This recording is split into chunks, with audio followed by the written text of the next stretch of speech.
okay to have days where you're not killing yourself, but back's one of those ones where I can just really dig in and feel good about all the movements.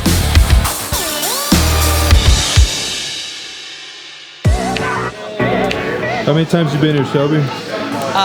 First official. We did some cardio here yesterday, but using the machines will be really cool, so I'm super excited.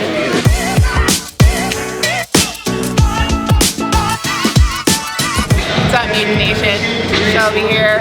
We're hitting back today at Dragon's Lair. I've never trained here, so I'm really excited. We're going to be hitting some cool machines and get shit done. Let's go.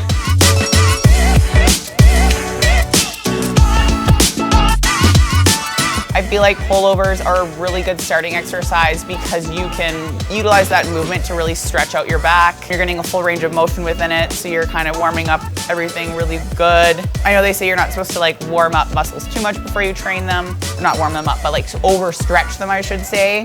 But for me, like, and if you're training a lot, you besides the fact that you know what is going to be too much, you know, you have so much stiffness built up from training whatever muscle group any other day. So you definitely need to like move that stuff around and get that full movement ready to go, because incorporating that full range of motion again is going to be important to be getting all of those muscle fibers like rearing to go and working that entire time.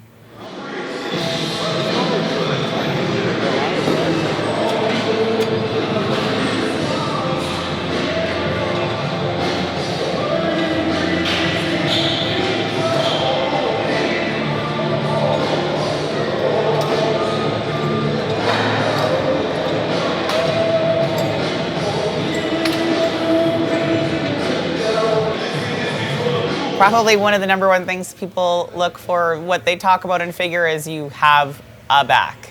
You need that width, you need that depth, you need like shoulders to cap it off. And so mastering, really training back like you're supposed to and effectively is a huge deal. And I think that a lot of people struggle, especially in the first few years of getting into bodybuilding in general, actually knowing how to train their back and how to connect with their back, how to flex their back, how to create that shape, you know, on its own. Like so many people struggle with flexing their lats, and odds are if you can't even do a lat spread, you're probably not training back right because you just don't have that connection built up. And then on top of that, it takes a long time to develop being able to fully flex all of the fibers within a muscle. You know, it takes years.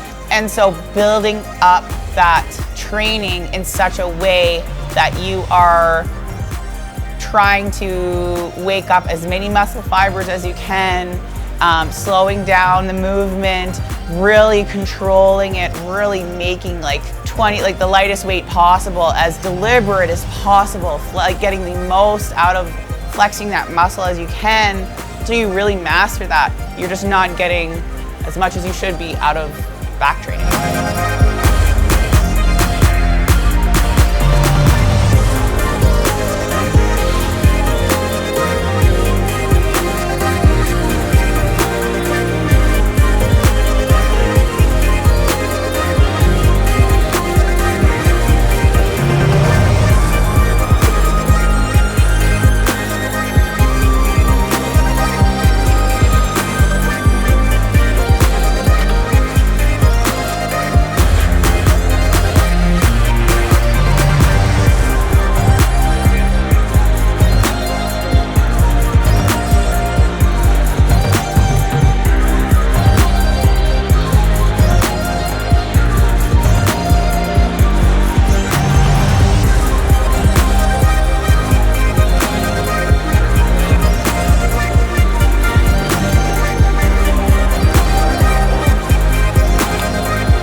I have a lot of width naturally. I'm a very broad-shouldered person. I have a good bit of depth in my upper back.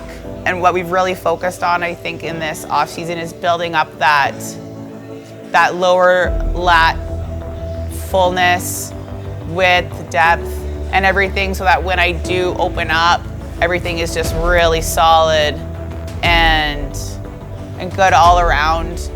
And yeah, some of the rows that I do are like the single arm, because you kind of get more range of motion in those.